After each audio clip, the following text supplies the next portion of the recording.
What would be a sign of a toxic relationship? Toxic relationship is where both people, it would be an inverse of the first answer. If there is you showing up for that person on a regular basis in a healthy relationship, a toxic relationship is a you taking from the other person on a regular basis. So you're going to take from them emotionally, you're going to take from them mentally, you're going to take from them physically, you're going to take from them and take from them and take from them. I think that's really it, because a relationship is supposed to be a coming together, a union which gives to both parties. So if someone is taking from you, they are ripping the nutrients, they are ripping the health from that relationship, which is toxicity. Yeah. And this could occur in so many different ways. Like I said, it can occur emotionally, where you're just on a person constantly, not giving them the chance to come get above water emotionally, where you're just on them about how bad they are. You're on them about how unhealthy they are,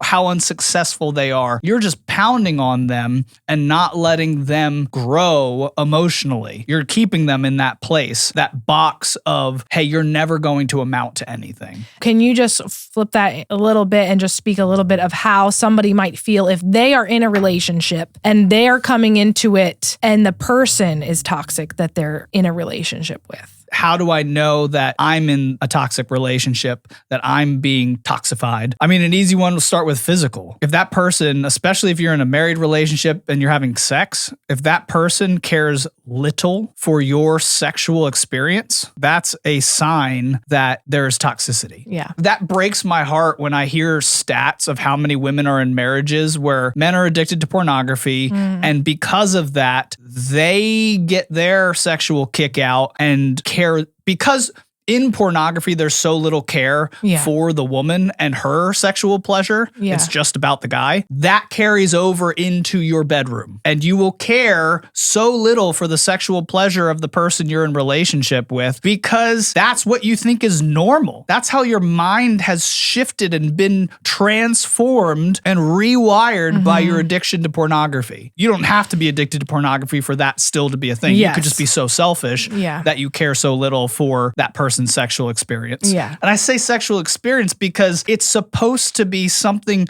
that is growing. Yeah. It's supposed to get better. Right. It saddens me when I've seen people, they say, man, my sex life has just been the same or gone down over time. And I'm like, what? What do you mean? Yeah. Like, that doesn't even make sense to me, and it shouldn't make sense to a person who desires to be in a healthy relationship. Right. So you should know that you're in a toxic relationship is if your sex life is going downhill. Yeah. Your sex life, not the other person's. The other person get their kick off and be fine. Right. But your sex life, there's nothing there. You're not being pleasured. You're not being served. I think that's a really great way to talk about it. There should be service. So again, it's all about that other person. They're just taking and taking. Taking, never serving. Yeah. And that takes someone giving a little to serve you. They're taking a little off their plate and giving it to you. That's how you have a healthy sex life. Stop caring so much for your experience. Right. And develop a care for the other person's experience. Yes. That's been something that has been super healthy in our relationship is my desire to care less about my experience and more about yours. It heightens both.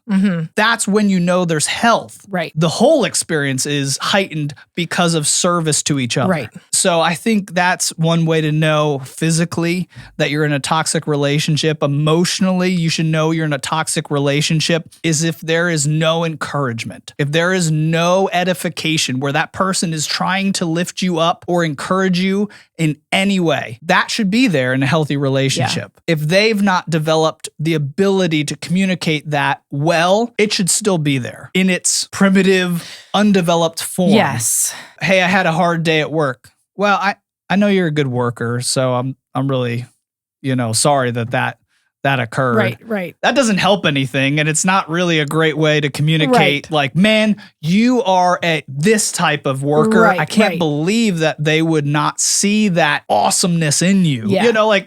But maybe they're not there yet. Yeah. They're not there yet, but at least it should be there. Yes. In some capacity, that there is encouragement happening in different areas of your life. Instead of a deeper cut, instead of giving a deeper, right. Well, let me just make it worse for you. Well, now. maybe you talk too much, or maybe they see that part of you that I don't like. Right. And that's why it's not going well at work. Yeah. You know? Yes. There's a lot of pokes and prods. And here's one. If there is a lot of sarcasm, if there's a lot of sarcastic jabs at you, you may be in a toxic relationship. Right. There's one thing to just be sarcastic because a person's not healthy enough to communicate. Yes. It's another thing if that sarcasm is consistently too close to the mark, where it starts to become poisonous, where it starts to really infect the way that you view yourself, the way that you think about an area of your life. Yeah. That's when it might be getting toxic. So that's something to be careful of emotionally. Would you say a way to maybe notice this as well would be if you stand up for yourself or you inquire of something of that person that you would like them to change because it's hurtful? How would a toxic person's response be to that? I think they'll double down on whatever it is that they were doing to be toxic, especially if you're bringing a true heartfelt, not I'm going to throw this toxicity back in your face. Right. Like if it's a real heartfelt, like, could we please stop with the sarcasm about things I don't do well? Could we please stop with this? Or, hey, sexually, do you ever think maybe to slow down? Yeah. Right. You know,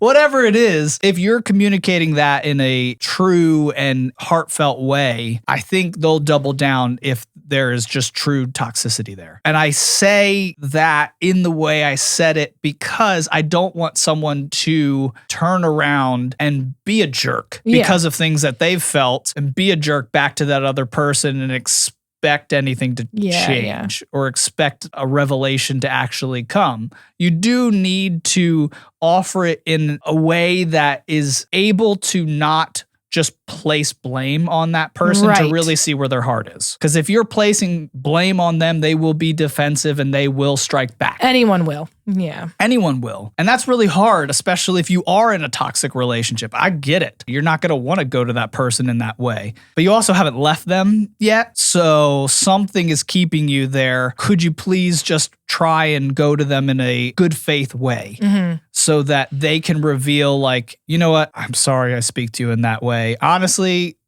it's work. I'm just so done and stressed out by work that I'm just taking it out on you because I feel powerless at my job. There could be real things going on that causes a person to be toxic. Right. We know this from just our little journey into emotional health. Anytime that there is a lid put on your emotions because of a life circumstance or because of choice, you're putting a lid and the spillage out of that jar of emotions that you're choosing not to deal with, but to just close off with indifference, will spill out in sarcasm, will spill out in toxic ways. Yeah. Because it's just toxic sludge in there. Yeah. If it's not dealt with, if you're not getting through and figuring out what's making you sad and what's making you mad and what's making you fearful, all that's just mixing together and forming a toxic mixture that will come out.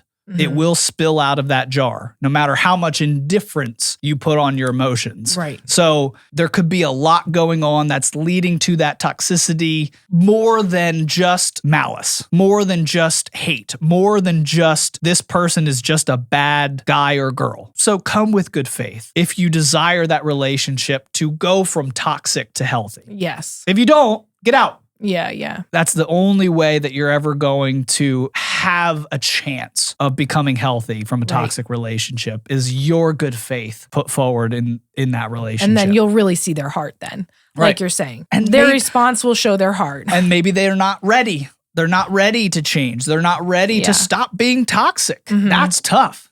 That's really tough. But maybe you will just have an inkling of a way that you could serve them better to start breaking down that toxicity, to start breaking down those ways in which they are not giving but taking in the relationship.